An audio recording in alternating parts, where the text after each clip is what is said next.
So we're just running a little bit late. It is now 4:33, September the 25th, and we're calling the Bastrop Economic Development Corporation Board of Directors meeting to order. Let's see here. So, do we have any public comment today? No, sir, we do not. Okay, very good. All right, we're going to be moving on to regular business and presentations. 3A, approval of the meeting minutes for the regular BEDC board meeting of August 28th, 2023. Let's see here. Do I have a motion? Motion to approve. Second.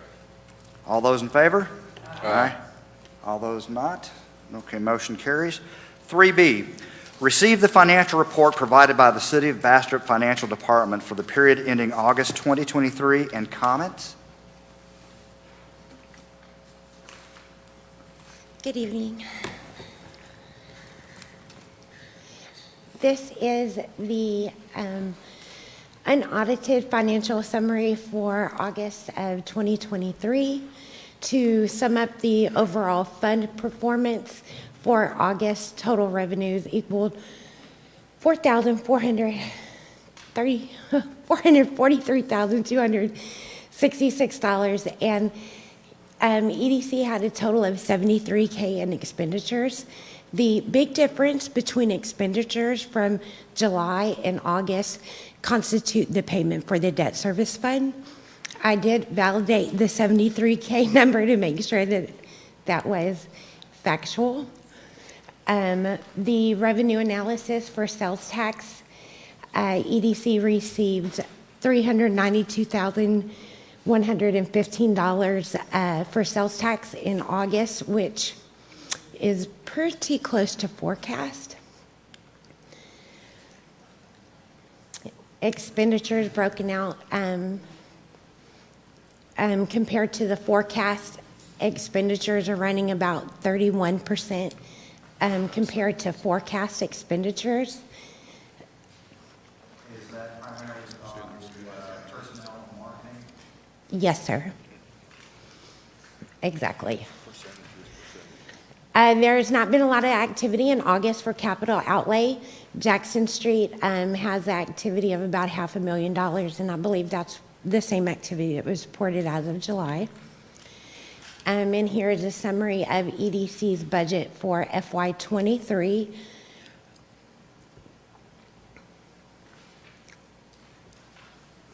Just detailing your projected revenues over your expenditures.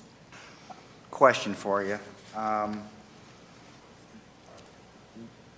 Is this the updated version of this, or is this based on last year's audited? The budget? Yeah. This Well, is FY23 budget, so it is not the one that was just recently passed. Chair Spencer, is it that particular one you're looking at? Yeah, this is the one I'm looking at. So after the audit, this is the way I understand it, the way Ms. Waldron had explained it to me. Once the audit is complete, they take a snapshot, and that snapshot will stay in place until the following year is closed out. And the year doesn't close out until the end of this month. Okay. I'll go through a couple more before I have an additional comment. Thank you.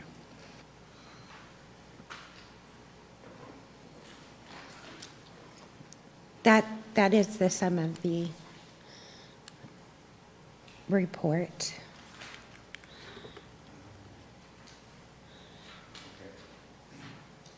Are you going to be giving the presentation on the, looks like page 14, which is the Type B Economic Development Comprehensive Summary, or is Sylvia going to do that? We both will limit it. I'm pulling up an image right now to answer your question. Okay, thank you. That's really where my questions are going to be emanating from. All I'm going to send you an image right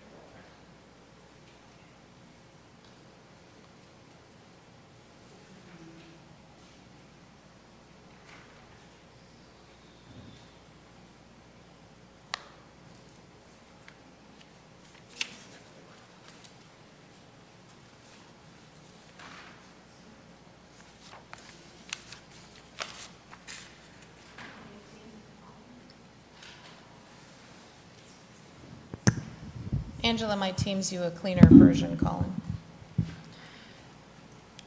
So we thought it was important to give the board an idea of the final budget that was adopted for the year and where we got the numbers from and what projects are still outstanding. It should correspond with your list of project commitments from this point moving forward, so this will come in your monthly updates. Revenues and expenses, we do have a greater number of expenses than revenues. That's to be expected because we have some capital outlay projects. Let me try to get to my slide and follow along. It's hard to have two clickers. We do have a beginning fund balance of $9.6 million. We have revenue of 4.7, expenditures of 10.3, and ending fund balance at a little worth of years, revenues at a little over $4 million. Revenue by source, obviously most of it is from sales tax. We do have a little bit of charge for services and some miscellaneous income. And then we have interest income from the dollars that are sitting in the bank. Interest has been very good. Here's where it gets a little squirrely. Personnel costs were budgeted at $799. Obviously, we've had a change in personnel. That number will be to be determined depending on what happens both in November and the strategic plan that the board chooses to move forward with. We have capital outlay, and 5.1 are contractual services, and this includes which contracts, Angela?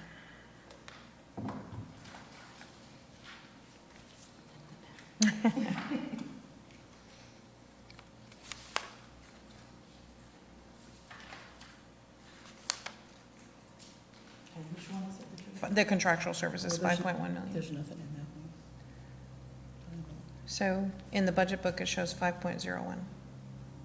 I'm sorry, 5.1. They must be including this stuff, technology, I don't know what that's. Not sure. Capital outlay 3.4. I'm not sure what's in that contractual services line item. Angela has a different portion. It's up there.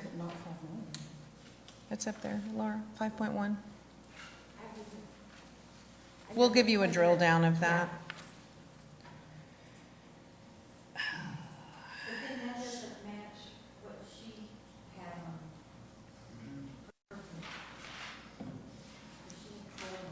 on. 4.772. Yes, 4.772. So Okay, I'm not being clear. It doesn't match what Ms. Allen presented. This is FY '24. This is 24. I presented 23, 23. and you're looking at 24, okay. Yes. This is the number that Chairperson Spencer was looking at. We have capital outlay here listed as 3.4 million. And in the very next slide, we have it as 4.772 million. So I'm going to give you the breakout of that 4.772. Yes, so Colin, can you bring that one Angela just sent over?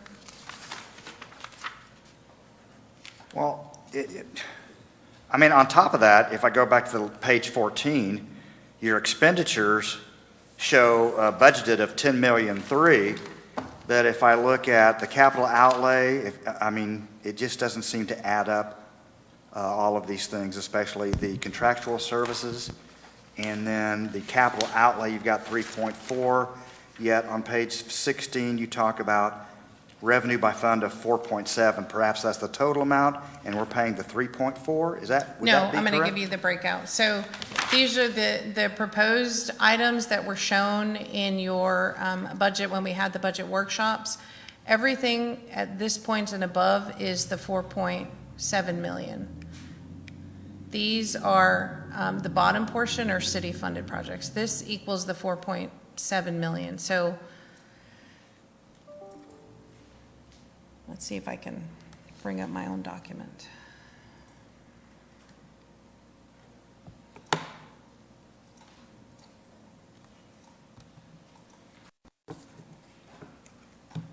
We have a breakout, don't we? Here we go. Oh, no. Oh, I'm sorry, go back to the EDC. There you go. Thank you. Okay, so there's a little bit reconciliation. Capital contributions, 4.772. It's the downtown lighting project, it's the Agnes Street extension, intersection improvements, Blakey Lane, and South Street to Lovers Lane extensions.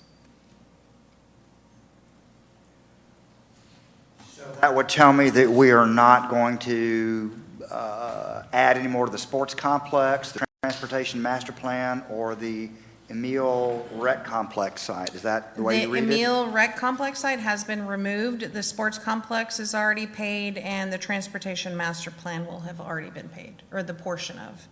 50,000 for the sports complex, which was part of the Parks and Rec master plan, will have been paid, and then 87.5 of the transportation master plan will have already been paid.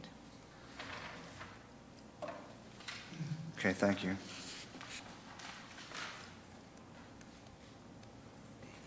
So I know they're super close, but this says that the fiscal year '24 revenues budgeted is 4,746,140, and this says it's 4,772. That's awfully close. Awfully But why close, don't I'll have they to give you a match? better reconciliation, I don't have that information handy. Okay.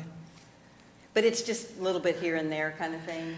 I can't tell you. My hope was that this budget would give you guys clarity, not that it would make it more confusing, so. I think it comes down to the disconnect between the EDC and the city, is that in the past, we've had our own way of doing it, and we're trying to switch that way over to more closely resemble what the city does, and some of it didn't make it. So we have our own capital outlay projects, which are typically in the business park, but we don't typically include those as CIP projects. But now that we're starting to move some of those over, it's starting to show up differently in the city's report. Yeah, but I guess what, And here's as a yet board another member, it would sure be nice if all the revenue and all the expenses tied out and matched at the top level. And they will. We will send out a report under separate cover to the board and make sure it's posted on the website also. So anybody who wants to reconcile, because here's yet another capital outlay number, 4.6. Because when the '23 budget was approved, the anticipation was that the ending fund balance would be about 2.4 million, and now we're talking about it being 9.7 million. And I know it's because there's some projects that weren't done, but it'd feel good to know what the actual number really is, Agree. that everybody agrees to. And so y'all, the 5.1 million for contractual services, y'all are going to send us some information on that? Correct. Okay.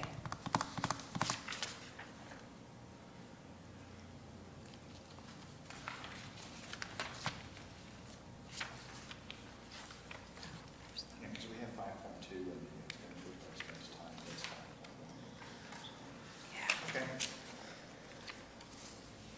and I believe I can speak for all of us. We'd be more than welcoming to see an updated version of this so the numbers correspond. We will give you an accurate reconciliation before the week's end, under separate cover, and also posted on the website. All right, thank you.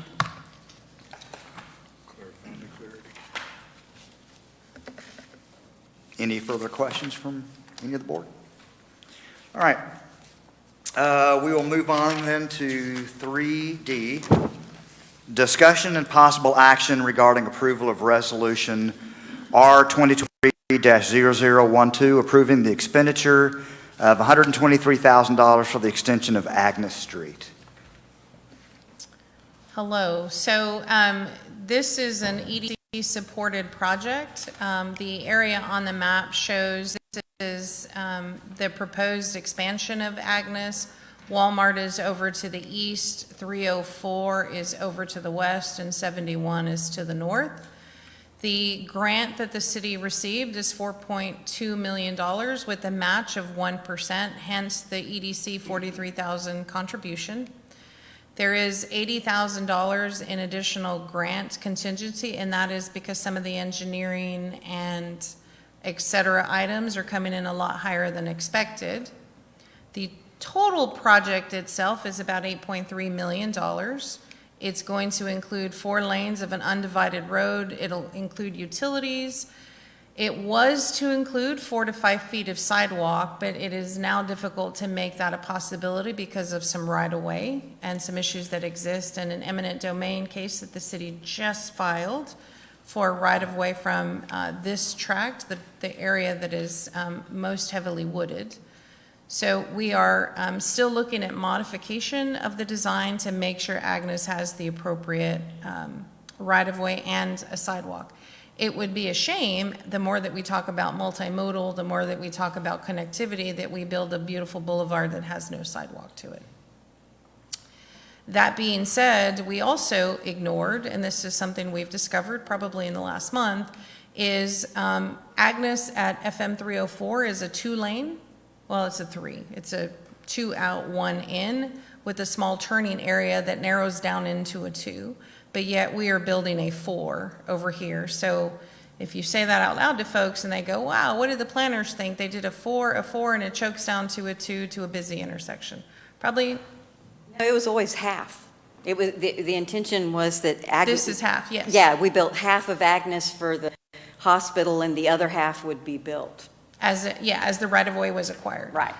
So in doing this segment of Agnes with the grant, it would have been feasible, and that's what we're talking about right now, is now that we have the engineers on board and they're doing survey on the ground, to go ahead and get those other lanes of Agnes open.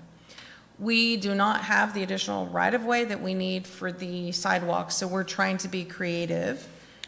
Agnes is supposed to look like that. How do I can potentially get a sidewalk out of there, maybe?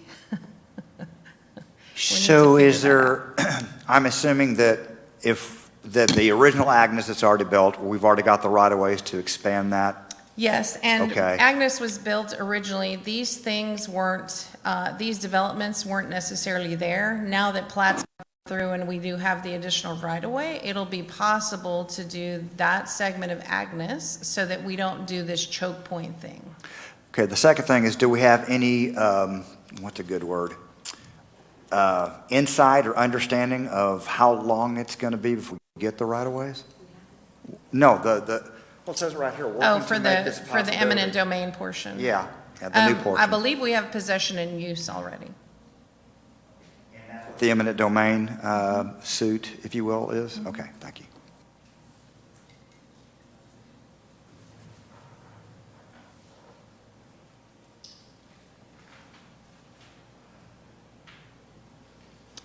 Some portion of Agnes, the utilities portion of Agnes will obviously come from the water and wastewater fund.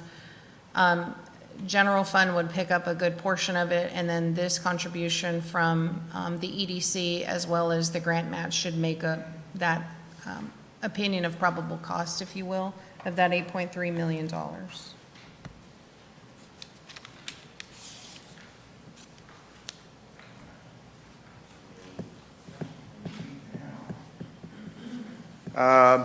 Any discussion on this request for a resolution to increase the amount by 123,000?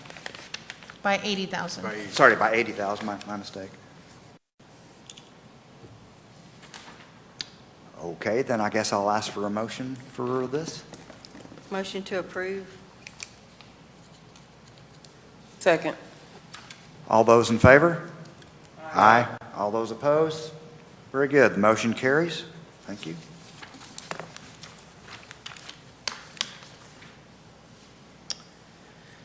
BEDC funding commitments. Item 3E. Mr. Chair, whenever you're ready. Okay. So TA Adhesives moves forward right now. We're just waiting on the actual name of the general contractor to release that permit. They are very close to breaking ground. Still working through Fiesta. October 23 is building plan expectations. Mocha Venture, these plans were approved, the preliminary drainage plan. It is part of Financial Way that is expected to go to bid, or it already went to bid. Fabiola, we're awarding Mocha, yes, and Financial Way. Yes, it's on the council, October 10th. October 10th. We inched just a little bit closer. Project Triple Arrow, the attorneys have been working diligently on that. I think we've reached final agreement. It's a tri-party agreement. There's Financial Way, sorry. October 10th. Jackson Extension, survey's complete for the off-site utilities and the lift station. We did have a conversation with Doucette Engineering today. Jackson, MLK, Technology, Financial Way, all of that is worked into the industrial park. I was concerned we were not moving as fast as perhaps we needed to for not just Triple Arrow, but the movie theater project, or the movie studio project. Probably a conversation we need to have regarding contract and executive session at some point in the very near future. However, as we move forward with engineering and we become, because you start off like this, really wide, and as the engineering reports and the survey come in, you begin to narrow the focus. There are many, many moving parts to the industrial park, namely all of the development that is happening around us in the last 30 days.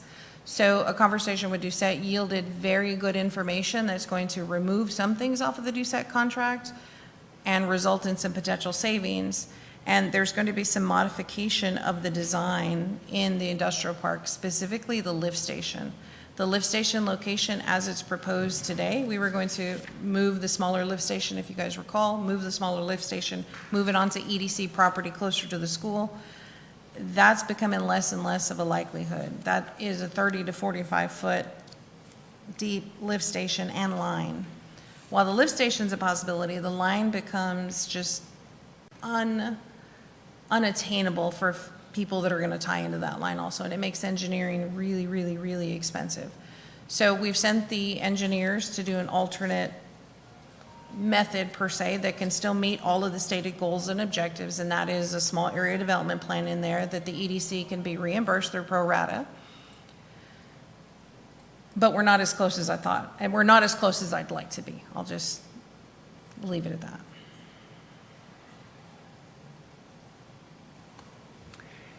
So the net of the meeting was there was some positive, that they're like 2 steps forward, 1 step backwards kind of? Positive, yes. There'll be some, I think, some savings from the engineering on the park, but design is difficult because of the terrain. Where are we in regards to the amount of money we've already spent versus what their deliverables are? Have they delivered everything in the time frame that has been requested, or are we ahead on our payments and behind on their deliverables? I wouldn't say that we're ahead. They have submitted 50% of their funding request for their 30% design. 50% of 30%. What they've delivered so far is water sizing and horizontal alignment, wastewater sizing and alignment. They're at 80% design for drainage. They're at 60% design for the detention. They've looked at other drainage alternatives. Roadway alignments are complete. They still need to do a final plat. They still need to do additional geotechnical and subsurface utilities engineering. The survey, the tree survey is complete. Because of the rate this is going and the potential changes, we may skip the 30% submittal and go straight to 60%. It'll reduce the cost, we believe. We may have to delete the industrial park lift station scope and perhaps put it in the movie studio scope. The engineering makes a little bit more sense in that regard. There's water and wastewater that needs to go across the railroad and gas utilities. That we had already expected. It's the timeline and making that match the entire project that is of concern. There's been additional living unit equivalents added into the development area. We have Pine Forest, which is a potential 400. There are now the 25 acres that the city sold on Lover's Lane has single family and apartments going on there, so we calculated about 100 living unit equivalents. We have to calculate highest and best use at the movie studio project because it's an unknown. A portion of that is in the county, and so if he were to develop or sell and it became single family residential, we're calculating about 600 living unit equivalents. The area right across Alton's property on Lover's Lane against the river has gone up for sale. We're calculating another several hundred living unit equivalents. All of the property that's developing on Lover's Lane, apartments, et cetera, is additional living unit equivalents. And so you can begin to see why just a standard wastewater line for the industrial park or a water line, they don't make any sense. I don't want us to spend good money after bad and size a 12-inch line when we really needed a 24 or a 36. So I'm taking a good hard look, and I just don't want us to put a shovel in the ground, and we're not ready to do that.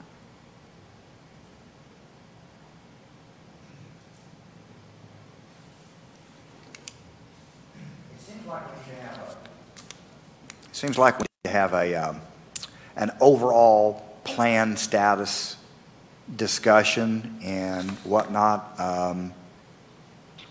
so we know where we are and what the changes are and what the financial obligations will be, right? I mean, because those are a lot of changes. Yeah, the contract does need to be revised, I'm sure. So during your discussion, we had asked about changing the contract to more of a city-based contract. So can you give us an update on that? Yes, and we've sent them a template. Yeah. We've sent them a template for a standard CIP and a standard deliverable, what's expected at 30, what's expected at 60, et cetera, so that we're tracking what should be submitted. Colin, if you go back into our... Did you revise the template? Because you said you may not have them turn in 30s. So did you send them Yes. a Yes. standard but project-specific template Specific to to fill out? 60. Specific to what 60 would look like for them. Colin, I had sent you a map in the prior teams. It's city water and wastewater CIP.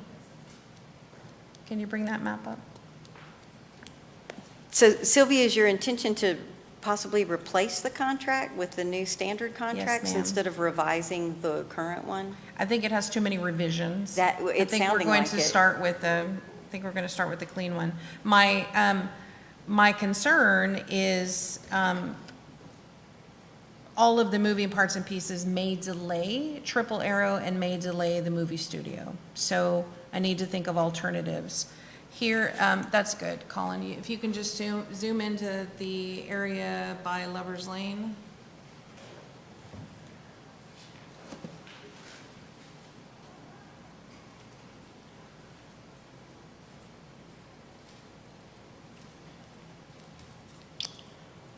Here, oh, that's good, that's good. So the, here's this little red dot where the hand is, was where the existing industrial park lift station is. The plan had been to move the lift station here to be able to pick up the flows from the movie studio project here, bring it up, and then bring it over and connect here, leave a stub out connection. So we drew it that way because if you recall, when we chose not to incentivize the studio, but rather build the infrastructure with these connections at Pine Forest 6, the EDC board could collect pro rata and be reimbursed a portion of that line. T adhesives is right here at this connection. As technology and industrial way make the loop, T adhesives is essentially right where my hand is. Just real quick, moving the industrial lift station from where it is right now to by the bus barn, that's not on our property, right? Yes, the EDC owns that property. Okay, I thought it was just the paint. EDC owns this, Got it. it's a little flag-shaped lot. Got it. It's a Okay, little thank you. flag-shaped lot. That answers my question. So here is where we're running into some pretty difficult engineering. This is the 30-foot, 30 to 45-foot, and there's a little bluff right here. So it makes more sense for the lift station to probably go on the movie studio project, bring all of this force main. I mean, it's going to have to do this, come back, come back. Some pretty complex engineering to make it happen, but it'll be able to pick up all of this, the development that is potential here, here, everything along Lover's Lane, the 25 acres, all of Pine Forest 6. So I wish I could have a snapshot in time, but things change from week to week with development.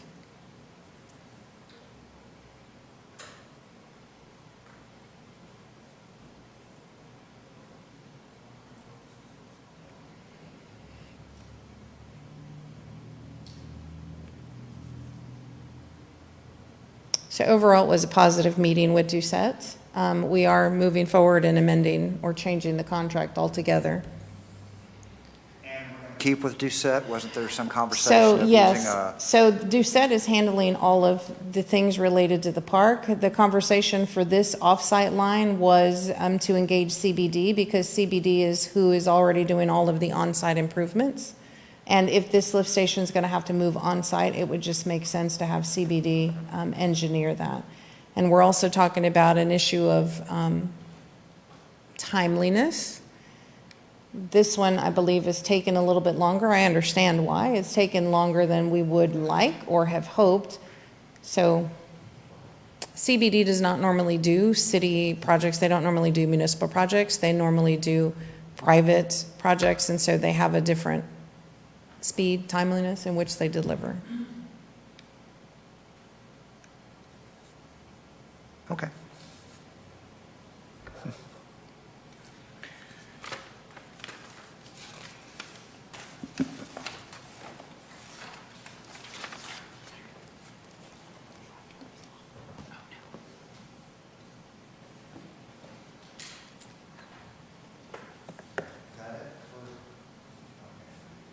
I think that's enough. Okay. Yes. All right, we're going to go ahead and move on to items number 4, executive session. The Bastrop EDC Board of Directors will meet in a closed executive session pursuant to the Texas Government Code, Chapter 551, to discuss the following. Number 1, Section 551.087, deliberation regarding economic development negotiations covering Project Triple Arrow, Project Jet, Burleson Crossing East, and Project RLF-23-1, after which we will reconvene into open session to discuss, consider, and/or take any actions necessary related to the executive session, and it is now 5:05.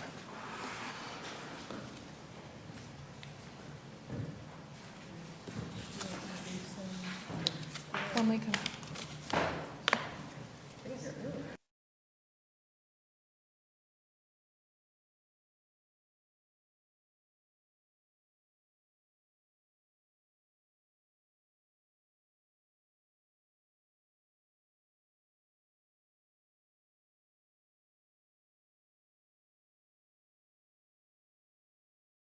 Back into open for just a second to introduce the new directors here on the board. So if you'll give me just a second, please. Okay, Frank Urbanic, thank you. I apologize, I'm terrible with names. And Amberly Palmer. Anyway, welcome to the Board of Directors here. We welcome you and looking forward to working with you. Great. Thank you. Okay. All right, we are now going back into executive session then at 5:06.